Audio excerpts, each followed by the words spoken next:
আমরা বলছি যে প্রোক্লামেশন অফ জুলাই রিভলিউশন, অর্থাৎ জুলাই বিপ্লবের যে ঘোষণাপত্র, সেটির মধ্য দিয়ে আমরা এটি একটি নতুন সংবিধানের ভিত্তি হিসেবে আমরা এটিকে দেখছি। এবং আমরা মনে করি যে এই ঘোষণাপত্র আমাদের নতুন সংবিধান রচনার দ্বার উন্মুক্ত করেছে এবং নতুন সংবিধান রচনার যে ভিত্তি, সেই ভিত্তি হবে এই জুলাই বিপ্লবের ঘোষণাপত্র। আমরা মনে করি যে শহীদরা তারা যেই স্বপ্ন বাস্তবায়ন করার জন্য তারা প্রাণ দিয়েছে, সেই স্বপ্নের আকাঙ্ক্ষার যে জায়গাটি, সেটি এই ঘোষণাপত্রের মধ্য দিয়ে জনগণ দেখতে পাবেন। এবং তরুণ প্রজন্মের যে আকাঙ্ক্ষার জায়গাটি, সেটি এই ঘোষণাপত্রের মধ্য দিয়ে আমরা জনগণের সামনে নিয়ে আসব। এই ঘোষণাপত্রের মধ্য দিয়ে আমরা দেখাতে চাই যে বিপ্লবী তরুণ প্রজন্মের বাংলাদেশ আমরা কেমনভাবে দেখতে চাই। এবং আমরা মনে করি যে আমাদের 1972 সালে যে সংবিধান, সেই সংবিধান মানুষের তৎকালীন সময়ের মুক্তিযুদ্ধের যে মূল আকাঙ্ক্ষার যে জায়গাটি ছিল, সাম্য, মানবিক মর্যাদা এবং সামাজিক সুবিচারের বাংলাদেশ নিশ্চিত করা, সেটি নিশ্চিত করতে তারা পুরোপুরি ব্যর্থ হয়েছে। এবং এই ব্যর্থতার স্বরূপ কিন্তু আমরা দেখতে পেয়েছি যে যখনই যে সরকার ক্ষমতায় এসেছে, তখনই কিন্তু সেই সরকার তাদের মতো করে এই সংবিধানকে কাটাছেঁড়া করেছে এবং এখন পর্যন্ত প্রায় 17 বারের মতো এই সংবিধানকে কাটাছেঁড়া করা হয়েছে। আমরা মনে করি যে জুলাই বিপ্লব পরবর্তী এই বাংলাদেশে আমরা নতুন সংবিধান চাই। আমরা চাই যে এই ঘোষণাপত্রের মধ্য দিয়ে মানুষের আকাঙ্ক্ষার বাস্তবায়ন ঘটবে একটি নতুন সংবিধানের মধ্য দিয়ে। এবং আমাদের যে নতুন বাংলাদেশের স্বপ্ন আমরা দেখি, যে নতুন বাংলাদেশের বিনির্মাণের জন্য আমাদের শহীদেরা রক্ত দিয়েছে, জীবন দিয়েছে, সেই নতুন বাংলাদেশ বিনির্মাণের রূপরেখা এবং আকাঙ্ক্ষার জায়গাটি একটি দলিল হিসেবে আমরা দেখতে পাবো আগামী 31শে ডিসেম্বর কেন্দ্রীয় শহীদ মিনার প্রাঙ্গণে। আমরা ঘোষণাপত্রে আমরা অনেকগুলো সেক্টরাল জায়গা থেকে আপনারা এই ঘোষণাপত্রটিকে আপনারা দেখতে পাবেন।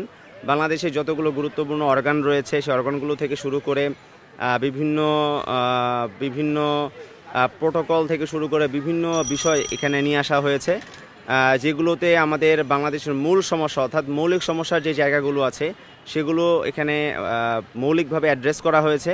সব কিছু অ্যাড্রেস করা হয়নি, বাট মৌলিক জায়গা থেকে যেগুলো অ্যাড্রেস করার প্রয়োজন, অর্থাৎ যে জায়গাগুলো আসলে বাস্তবায়ন না করার কারণে এই বাংলাদেশের মধ্যে বারংবার ফ্যাসিবাদ কায়েম হয়, বারংবার বাকশাল কায়েম হয়, সেই জায়গাগুলো এখানে অ্যাড্রেস করা হয়েছে। দেখুন, আমরা মনে করি যে এই শহীদদের রক্তের বিনিময়ে অর্জিত নতুন বাংলাদেশে, অর্থাৎ জুলাই বিপ্লবের পরবর্তী এই বাংলাদেশের আমরা পদার্পণ করতে পেরেছি বা এই স্বাধীন বাংলাদেশ আমরা পেয়েছি শহীদদের রক্তের বিনিময়ে এবং আমাদের এই জুলাই বিপ্লবের মধ্য দিয়ে। এই জুলাই বিপ্লব কিন্তু সবার। এই জুলাই বিপ্লবের নেতৃত্ব দিয়েছে ছাত্র সমাজ। এই জুলাই বিপ্লবে যারা নেতৃত্ব দিয়েছে, তাদের প্রতি বাংলাদেশের সকল আপামর ছাত্র জনতার একটি বিশ্বাসের জায়গা ছিল, বিধায় কিন্তু আসলে আমরা এই জুলাই বিপ্লবকে সম্পন্ন করতে পেরেছি। তো সেই জায়গা থেকে আমরা মনে করব যে জনগণের বিশ্বাসের যে জায়গাটি, সেটি আমাদের এই তরুণ নেতৃত্বের প্রতি রয়েছে। জুলাই গণঅভ্যুত্থানের যারা নেতৃবৃন্দ যারা রয়েছিলেন, তাদের প্রতি মানুষের রয়েছে। জুলাই গণঅভ্যুত্থানে যারা নেতৃত্ব দিয়েছেন, তাদের শক্ত নৈতিক মানদণ্ড তারা ইতিমধ্যে প্রমাণ করেছে।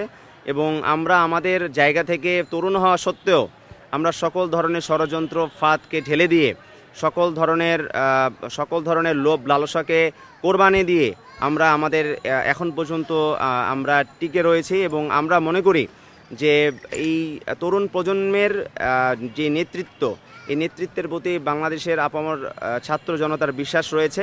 এবং আমরা মনে করব যে বাংলাদেশে যে রাজনৈতিক দলগুলো, ফ্যাসিবাদ বিরোধী যে রাজনৈতিক দলগুলো রয়েছে, তারাও কিন্তু আমাদের এই জুলাই বিপ্লবে আমাদের নেতৃত্বে এই জুলাই বিপ্লবে তারা অংশগ্রহণ করেছে।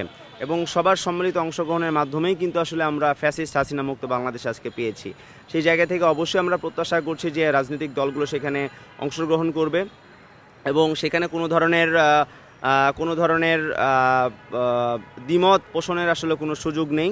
আমরা মনে করি যে আমরা যেভাবে গত 3রা আগস্ট কেন্দ্রীয় শহীদ মিনার প্রাঙ্গণে আমাদের এক দফা ঘোষণার সময় যখন আমরা একত্র হয়েছিলাম, দলমত নির্বিশেষে শুধুমাত্র বাংলাদেশের জন্য, বাংলাদেশকে ফ্যাসিবাদ মুক্ত করার জন্য আমরা যেভাবে কাঁধে কাঁধ মিলিয়ে রাজপথে নেমে এসেছিলাম, ঠিক একই রকমভাবে আগামী 31শে ডিসেম্বর কেন্দ্রীয় শহীদ মিনার প্রাঙ্গণে আমাদের যে প্রোক্লামেশন অফ জুলাই রিভলিউশন ঘোষণা করা হবে, পাঠ করা হবে, সেখানে অবশ্যই দলমত নির্বিশেষে সবাই সেখানে উপস্থিত থাকবেন।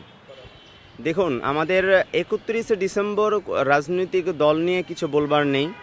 31 ডিসেম্বর যেটি হচ্ছে, সেটি হলো আমাদের জুলাই বিপ্লবের ঘোষণাপত্র পাঠ করা হবে এবং আমরা বলছি যে এই জুলাই বিপ্লবের ঘোষণাপত্র পাঠ করার মধ্য দিয়ে ৭২-এ যে সংবিধান কায়েম করা হয়েছিল, রচনা করা হয়েছিল, সেই ৭২-এর সংবিধানের কবর রচনা করা হবে।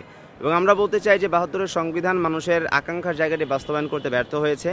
১৯৭১ সালে আমরা জীবন দিয়েছিলাম সাম্য, মানবিক মর্যাদা এবং সামাজিক সুবিচারের বাংলাদেশ প্রতিষ্ঠা করার জন্য, কিন্তু ১৯৭২ সালে যে সংবিধান প্রণয়ন করা হয়েছে সেই প্রণয়ন আমরা দেখেছি যে এটি যুগে যুগে এটি বাকশাল কায়েম করেছে, স্বৈরাচার তৈরি করেছে, ফ্যাসিবাদ কায়েম করেছে, হাসিনা তৈরি করেছে, শেখ মুজিব তৈরি করেছে, যারা কিনা ফ্যাসিবাদের আইকন।